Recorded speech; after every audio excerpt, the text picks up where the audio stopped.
Friends, welcome to our channel అండి. ముందుగా ఒక లైక్ చేయండి, అలాగే కొత్తగా గా సబ్స్క్రైబ్ చేసుకోవడం మాత్రం మర్చిపోమాకండి. అలాగే ఒక హైప్ కూడా ఇవ్వండి. ఇవాళ ఎపిసోడ్ మీకు ఎలా అనిపించింది? నాకేం పెద్దగా అనిపించలేదు, కానీ ఎపిసోడ్ ఎలా అనిపించింది కాదు, ఈ సీజన్ హిట్టా ఫ్లాపా? అట్టర్ ఫ్లాప్ నాకు తెలిసి నో డౌట్. అందులో ఎందుకు తెలుసా, అసలు అదేంటండి పర్సెంటేజ్ వాళ్ళు చూపించడం ఏంటండి? ఇంకెందుకు వాళ్ళకి విన్నర్ అని వాళ్ళందరూ వాళ్ళు కప్పులు ఇచ్చేసి కూర్చోబెట్టచ్చు కదా వాళ్ళకి హౌస్ లో.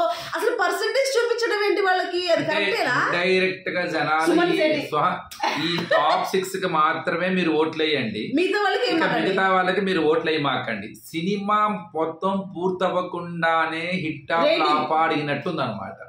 సినిమా ఇంకా అభి బాకీ హై, పిక్చర్ అభి బాకీ హై. అసలు వీళ్ళకి టాప్ 5 అర్హత ఉందా లేదా అనే ఒక సందిగ్ధావస్థలో ఉన్న వాళ్ళల్లో ఏదో కొద్దో గొప్ప వీళ్ళ తప్పకి వేరే తికాణా లేదు కదా అనుకుంటున్న తరుణంలో, అయ్యో ఆడే వాళ్ళనేమో బాటంలో నెట్టేసేసి వీళ్ళు ఎటు ఆడరు, మీరు వాళ్ళకి ఓట్లేమాకండి, ఈ 6గురిలో ఓటేయండి, అక్కడ ఉన్న వాళ్ళే ఆడియన్సా, వాళ్ళదే అదేనా, నీకు ఎవరికి ఆడియన్స్ లేరా? ఇప్పుడు బాటంలో వాళ్ళు ఎవరైతే ఫ్లాప్ అన్నారో అంటే వాళ్ళు నచ్చే వాళ్ళు ఉండరా? వాళ్ళు ఇంకా బాగా ఆడరా ముందు రోజుల్లో? ఎందుకు ఆడరు అలా అని కాదు, అసలు ఆడతారా ఆడరా, వాళ్ళ ఆట ఏంటా ఇవన్నీ నాకు సంబంధం లేదు. అసలు వాళ్ళకి మీరు ఫస్ట్ ఉన్నారు, మీరు సెకండ్ ఉన్నారు, మీరు థర్డ్ ఉన్నారు అంటే వాళ్ళు ఇంకా వాళ్ళ ఆట ఎలా ఉంటది? వాళ్ళు సైలెంట్ గా కూర్చున్నా కానీ మేము హిట్ అయిపోతాం, మేము విన్నర్ అయిపోతాం అని అనుకునే ఇదిలోనే ఉంటారు. అంటే ఇవన్నీ కాదు, కానీ ఇప్పుడు లీడర్ బోర్డు ప్రకారం సుమన్ శెట్టి హైలో ఆయన విన్నర్. అంటే ఇండైరెక్ట్ గా అక్కడ లోలు ఇప్పుడు ఎవరో 10 మంది దగ్గర ఆడియన్స్ కూర్చొని అనగానే ఆ ఎవరైతే కొద్దిగా బాటమ్ లో ఉన్నారో వాళ్ళ ఆట వాళ్ళ కొద్దిగా గొప్ప మనుషులేగా వాళ్ళు కూడా, వాళ్ళ కాన్ఫిడెన్స్ లెవెల్స్ తగ్గిపోతాయిగా, వాళ్ళు గివప్ ఇచ్చేస్తారుగా, అప్పుడు అది షోకి మంచిది కాదు కదా. ఇంకొకటి ఏంటంటే నిజం చెప్పాలంటే బాటమ్ లో ఉన్నోడిని హైలైట్ చేయాలి అక్కడ, ఆ టాప్ లో ఉన్నోడిని కంగారు పెట్టాలి అక్కడ, అప్పుడు కొంత మజా వస్తుంది. అది తీసేసి క్లియర్ గా టాప్ 6 వీళ్ళే ఓట్లేం మాకు చెప్పినట్టుగా ఉంది. ఇక సుమన్ శెట్టిని తీసుకెళ్లేసి టాప్ అంటే టైటిల్ సుమన్ శెట్టికి. సుమన్ శెట్టి గారు బాగా ఆడుతున్నారు లేదా పక్కన పెడితే, రైట్ ఫ్రమ్ స్టార్టింగ్ డే నుంచి ఆయన ఆడని రోజు ఆయన లేపారు, ఆయన ఆట మొదలు పెట్టినప్పుడు ఆయన లేపారు, ఆయన తర్వాత కొద్దిగా ఆడుతున్నప్పుడు నువ్వు తోపన్నారు. ఇవన్నీ కాదండి, సీక్రెట్ టాస్క్ చాలా కష్టమైన టాస్క్ అంట. అది చాలా కష్టమైన టాస్క్. ఎలా చేశారు నువ్వు? అసలు నువ్వు ఎలా చేయగలిగావు? హీరో ఆఫ్ ద వీక్ అంట. అసలు ఆయన ఏమీ చేయలేదండి ఈ వీక్. ఆయన ఏం చేశారు? ఒక పాలు తాగాడు, ఆయన తీసుకెళ్లి పాలు పెట్టాడు అంతే. ఇక దాని తర్వాత కూడా ఏం చేయలేదు. సరే, ఆ కష్టమైన టాస్క్ కూడా ఆడింది దివ్య, కష్టమైన సీక్రెట్ టాస్క్ కూడా. ఇలా చేయటం మూలంగా ఇప్పుడు ఆయన నిజంగా ఆయన మీద మనకు మంచి పాజిటివ్ ఒపీనియన్ ఉంది, అది కూడా పోతుంది. ఆయన మీద ఒక సింపతి ఉంటది మనకి, అయ్యో చాలా ఆయన ఉండాలనిపిస్తుంది మనకి, ఆయన కామెడీ ఇష్టం, ఆయన ఎక్స్ప్రెషన్ ఇష్టం, ఆయన డాన్స్ కి పెద్ద అందరూ మనకు తెలుసు. కానీ ఇలా చేయటం మూలంగా ఏంటంటే మన ఎక్స్పెక్టేషన్ కి మించి ఆయన అంటే ఒక హెల్యూజినేషన్ లో మనమే సరిగ్గా చూస్తలేదా.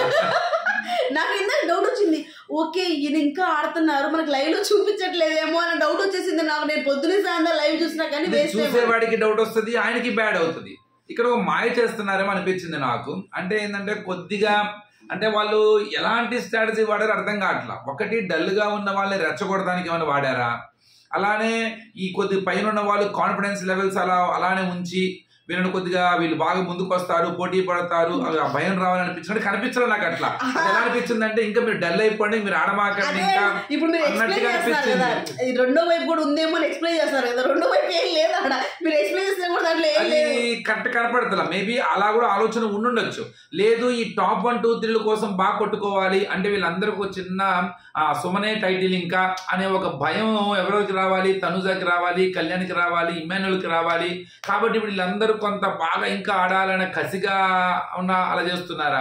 లేదు సెకండ్ ప్లేస్ లో ఇమాన్యుల్ ఉన్నప్పుడు నేను థర్డ్ లో ఉన్నాను, నేను ఇంకా ముందుకెళ్లాలని కళ్యాణ్ కానీ, డెమన్ కానీ, రీతు కానీ వీళ్ళందరూ ముందుకు రావడం అంటే సంజనా గారు ఆల్మోస్ట్ టాప్ 6 నుండి బయటకు వచ్చేసినట్టేగా. అప్పుడు ఆమె అసలే పాపం కొద్ది ఇబ్బందులో ఉన్నారు. ఇవాళ ఎలా అయితే రాము గివప్ ఇచ్చి వెళ్ళిపోయాడు, మేమే పెట్టాం తమ్మునేలు సెల్ఫ్ ఎలిమినేషన్, దాన్ని ఒక్కడి నాకు అర్థం కాల.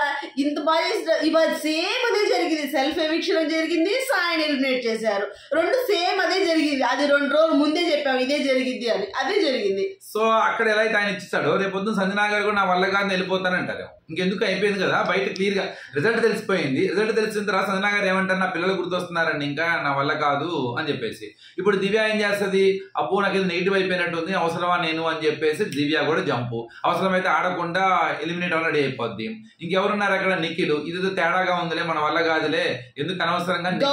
గౌరవ్కి 69% హిట్ ఉంది, మరి 50% పైనే ఉంది. ఆ టాప్ 6 లో తీసుకోలేదు. సరే, నిఖిల్కి 45% హిట్ ఉంది, ఇంకా ఉంది, అబ్బాయికి అవకాశం ఉంది, ఆడే అవకాశం ఉంది. సాయికి అయితే 76% ఫ్లాప్, ఇక నువ్వు ఫ్లాప్ లిస్ట్ లో ఉన్నట్టే. సంజన 57% ఫ్లాప్, అది ఫ్లాప్ లిస్ట్, ఆమె flop list. Bharani garu 65% flop. అంటే ఇప్పుడు వీళ్ళందరూ ఏం చేస్తారు? ఆటోమేటిక్ గా మనం ఉన్నా ఒకటే దండగా, వాళ్ళే టాప్ 6 ఉన్నారు, ఇంక మనం ఉన్నా లేకపోయినా కాబట్టి మనం సైలెంట్ తప్పుకుందాము. రాము ఇన్స్పిరేషన్ తీసుకొని తలా ఒక హ్యాపీగా వాళ్ళంతా వాళ్ళే బయటకు వెళ్ళిపోతాను గొడవ చేస్తే పరిస్థితి ఏంది? ఎవరైనా ఉండేవాడికి ఎంకరేజ్ చేయాలా, కొంత ముందుకు తీసుకెళ్లాలా. ఇప్పుడు ఎలా అయితే ప్రతి వారం ఎక్కడా కూడా ఏ ఒక్క వారం కూడా ఎక్కడా కూడా వితౌట్ ఫెయిల్ సుమన్ గారిని ఎంత ఎంకరేజ్ చేసుకుంటూ వచ్చారు మీరు. సేమ్ అట్లానే ఇంకో కంటెస్టెంట్ని ఏమన్నా అలా ఎంకరేజ్ చేశారు డల్గా ఉన్న తన్ని. అలానే కాన్ఫిడెన్స్ లెవెల్స్ హైగా ఉన్న కంటెస్టెంట్స్ని తగ్గించారా? పొటాపొటి వాతావరణాన్ని సృష్టించడానికి రెడీ చేశారా?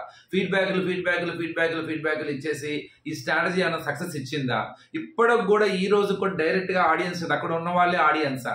మరి అవతల పక్క ఆటోమేటిక్ ఇప్పుడు అలా కాదు. తనుజాకి ఏదో అంటే ఇక్కడ తనుజాని ఇష్టపడని వాళ్ళు కూడా ఉంటారా అని అడిగారు. అదేం క్వశ్చన్ అసలు నాకు అర్థం కాలేదు. నాకు సార్ అడిగిన దానికి అంటే ఉండరా? ఎమాన్యుయేల్ కూడా ఉంటారు. అదే అంట, అక్కడ ఎవరికి నచ్చలేదు వాళ్ళని నచ్చిన వాళ్ళని ఉండరా? ఇప్పుడు కొంతమంది నచ్చలేదు, అక్కడ ఫ్లాప్ అని ఇచ్చారు, కానీ ఆ వ్యక్తుల్ని ప్రేమించే వాళ్ళు కూడా ఉంటారు కదా. మరి వాళ్ళు బిగ్ బాస్ చూస్తారు కదా. రేపొద్దున ఇలాంటి ఫాల్స్ స్టేట్మెంట్ ఇచ్చేసి వాళ్ళు ఏం చేస్తారు? ఎందుకు ఈ బిగ్ బాస్ చూస్తుంది ఆగిపోతారు. అంటే వ్యూవర్షిప్ తగ్గిపోతుంది కదా. ఇప్పుడు నాకు ఒక కంటెస్టెంట్ నచ్చాడు, నాకు ఇష్టం అండి, ఆయన తక్కువ ఉన్నా నాకు ఇష్టము. ఇప్పుడు అక్కడ 10 మంది కంటెస్టెంట్ అక్కడ ఆడియన్స్ నేను ఇష్టపడే కంటెస్టెంట్ ని ఫ్లాప్ అని చెప్పేశారు. ఇప్పుడు నాకు ఏమనిపిస్తుంది? ఇంకెందుకు లేదు అవసరం, డైరెక్ట్ వాళ్ళే చెప్పేస్తున్నారు మోడల్ లేకుండా. నాకు చూడబుద్ధి కాదు, నేను ఆగిపోతానుగా. నాలాంటి ఒక్కొక్కడు కూడా ఆగిపోద్ది, వ్యూవర్షిప్ ఏమైపోద్ది? తగ్గిపోద్ది కదా. ఇలా ఎందుకు ఆలోచించలేకపోయిందా అని. సరే, దీని వెనక ఇంకేదన్నా స్ట్రాటజీగా ఉందా అని ఎంత ఆలోచించినా అక్కడ ఏదో నాకు అర్థం రాటల పాయింట్, ఏ పాయింట్ దొరకట్లా. నేను అదే అనుకున్నా, ఇలా కాదులేండి, అలా ఆలోచించుండదు ఏదో. ఎందుకు ఇన్నిసార్లు పోయినసారి ఒకసారి కూడా సేమ్ ఇదే విధంగా పర్సెంటేజ్ లెక్క ఎవరి తప్పు ఎవరి పర్సెంటేజ్ ఇచ్చేసి ఓట్ ప్యాడ్లు ఇచ్చేసి అది ఎందుకు ఏంది నాకు అర్థం. దానికంటూ ఒక కరెక్ట్ అయిన ఒక ఇది ఉంటే ఆ రోజు ఎవరిది తప్పు వీళ్ళిద్దరిలో అన్న దాంట్లో కూడా చాలా తప్పులు ఉండే దాంట్లో ఆడియన్స్ ఇచ్చిన రిజల్ట్ లో. అది ఎలా కరెక్ట్ అవుతుంది? వాళ్ళకి చెప్పిన దాంట్లో ఎలా ఇది అవుతుంది? ఏంటంటే ఒక 10 మంది కెనాట్ వాళ్ళ 10 మంది శాంపిల్ అన్నది ఇన్ని కోట్ల మంది చూస్తున్న ఆ శాంపిల్కి ఈక్వల్ అవ్వకూడదు. మేబీ ఉండొచ్చు, మేబీ టాప్ 6 లో వీళ్ళందరి పేరు అందరికీ నచ్చాయి, కానీ ఎవరైతే ఇప్పుడు ఆ టాప్ 6 లో ఉండాలని కోరుకుంటామో వాళ్ళకు కూడా ఒక రకమైన ఫీలింగ్ ఉంటుంది. ఏమని డౌన్ లో ఉన్న వాళ్ళు కూడా బాగా రావాలి, అప్పుడే ఆట మజా వస్తుంది కదా, కాంపిటీషన్ బాగా ఉంటుంది కదా.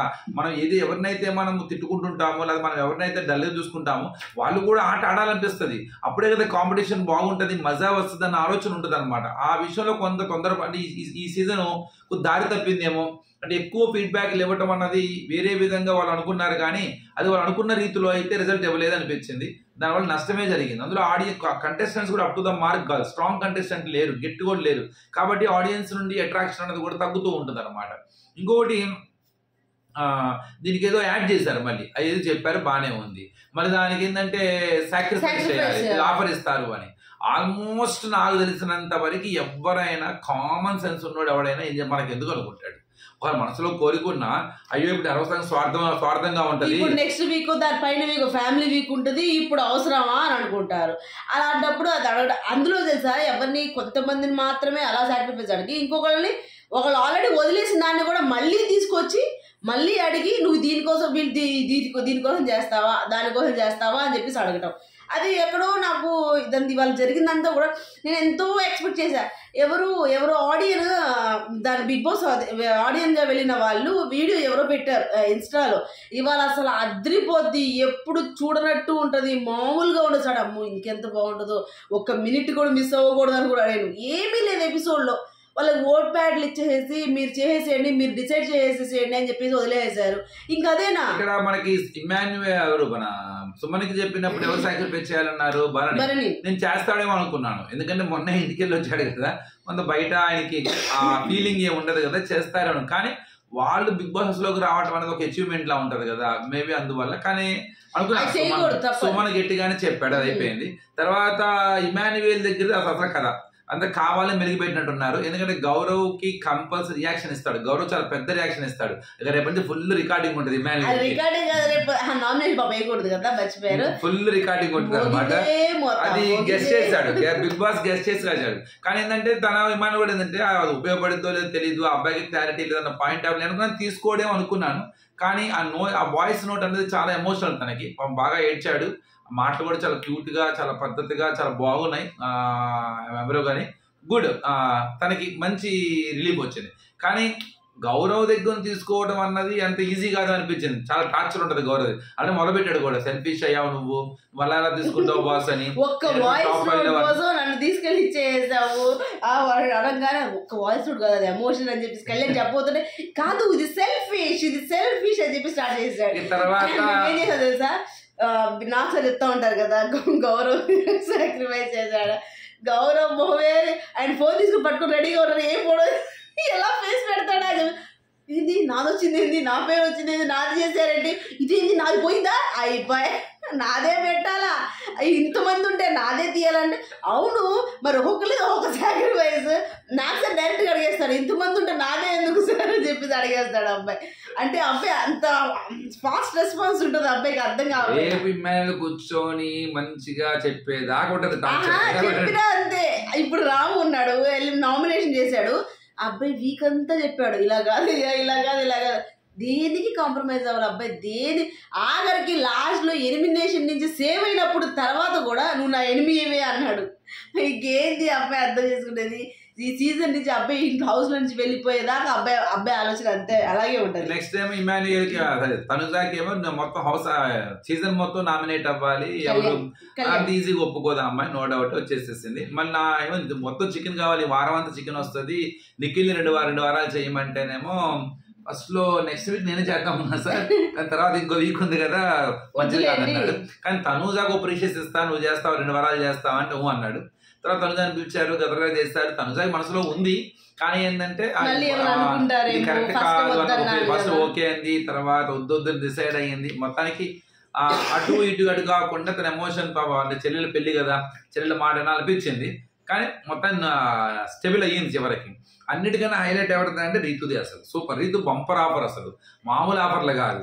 అంటే రీతు చేసింది నాకు పెద్దగా రాంగ్ అది అనిపించలేదు. అంటే సంజన నేను సాక్రిఫైస్ చేస్తాను కాబట్టి ఆమె చేయాల్సిందని ఆలోచనతో చేసింది.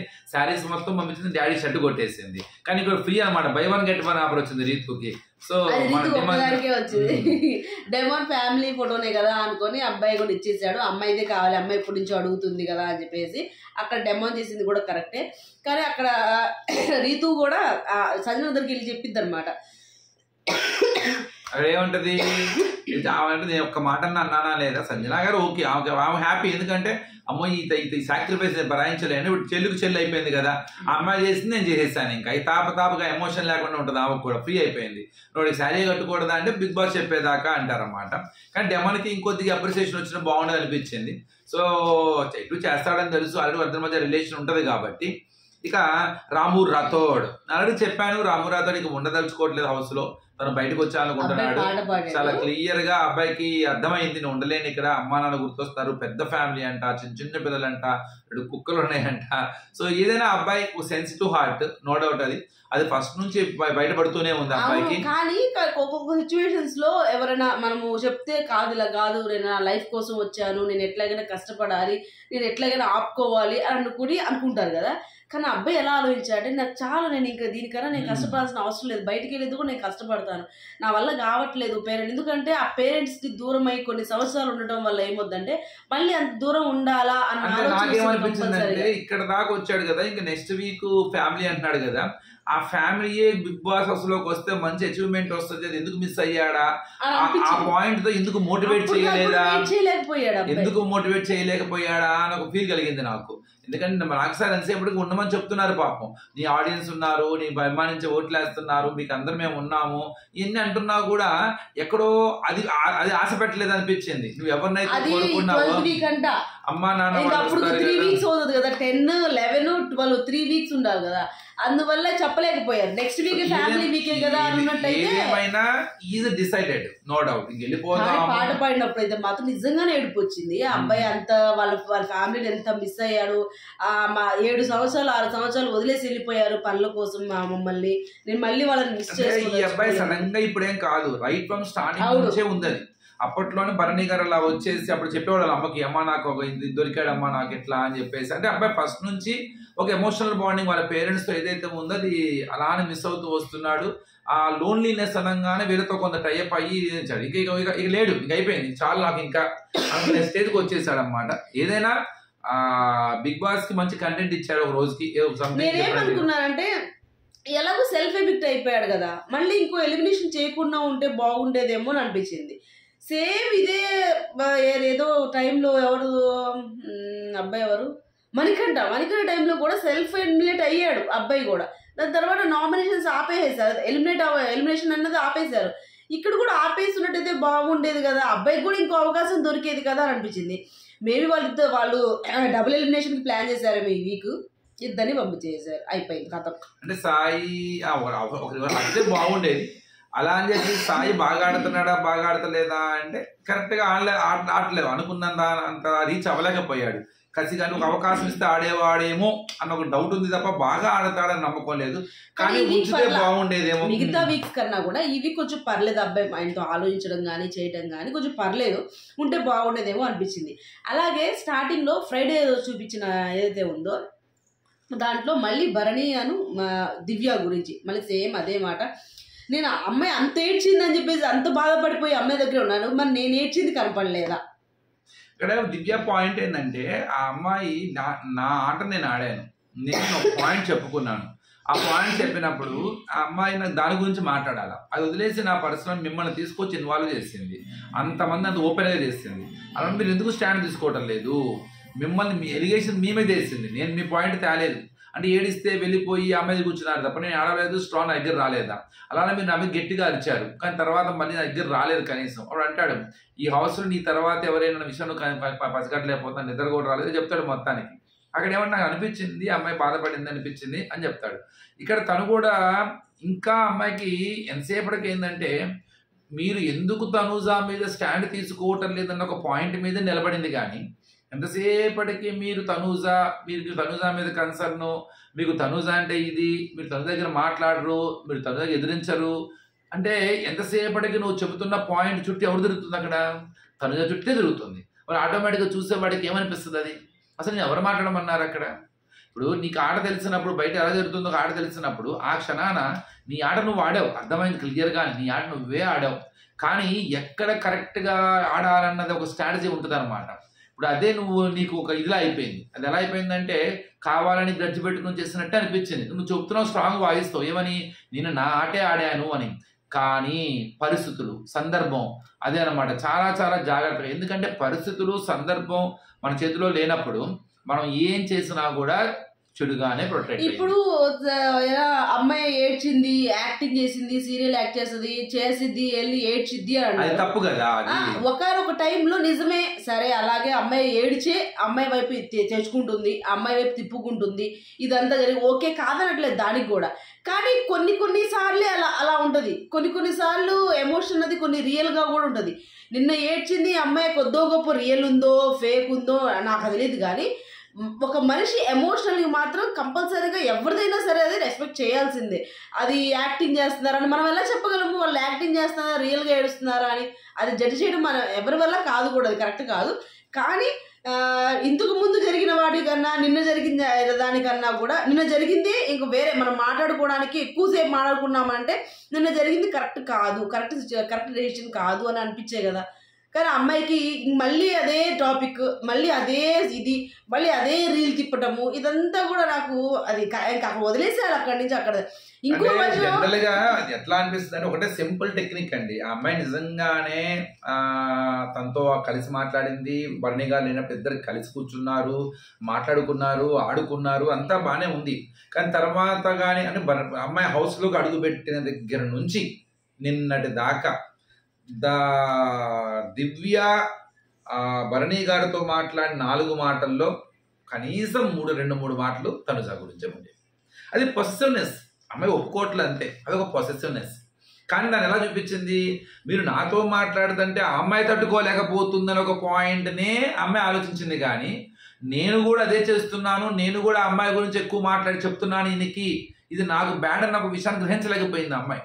అతను తెలియకుండానే ఆ డ్యామేజ్ జరుగుతూ ఉందన్నమాట. అదే నిన్న అది ఇంకా ఎక్కువ బయటపడింది నిన్న. అది తప్పు. నిన్న జరిగిన తర్వాత కొద్దో గొప్ప దివ్య ఏమంది, ఇంకసారి ఇక్కడ వదిలేసేసరి నా గేమ్ నేను ఆడతాను, నేను బయటికి వెళ్ళి చూసుకుంటా ఏదైనా అంది అన్నప్పుడు మళ్ళీ ఎందుకు రావాలి, అసలు మళ్ళీ ఎందుకు మాట్లాడాలి?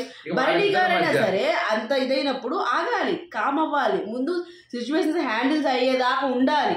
దాని తర్వాత మెల్లిగా దాన్ని మళ్ళీ ఏదో ఇది ఇంత డిస్కషన్ జరిగి ఇంత రచ జరిగి మళ్ళీ మీరు 2 నిమిషాల్లో మళ్ళీ మామూలు అయిపోతే ఆ జరిగిన డిస్కషన్కి వాల్యూ ఏముంటుంది అంటాను నేనైతే. అది కరెక్ట్ కాదేమో నా ఒపీనియన్. మరి అలా జరుగుతుంది, మనం ఏం చేయలేము. సో అది ఇవాళ ఎపిసోడ్. రేపటి ఎపిసోడ్ ఇంకా బాగుంటుందంట, చూద్దాం. అది కూడా ఈ రేగాల్లాగే ఉంటుందా లేకపోతే ఇంకేమైనా బాగుంటుందా అని. ఈ వీడియో కనుక మీకు నచ్చితే ప్లీజ్ లైక్ చేయండి, షేర్ చేయండి, సబ్స్క్రైబ్ చేసుకోవడం మాత్రం మర్చిపోకండి. బాయ్.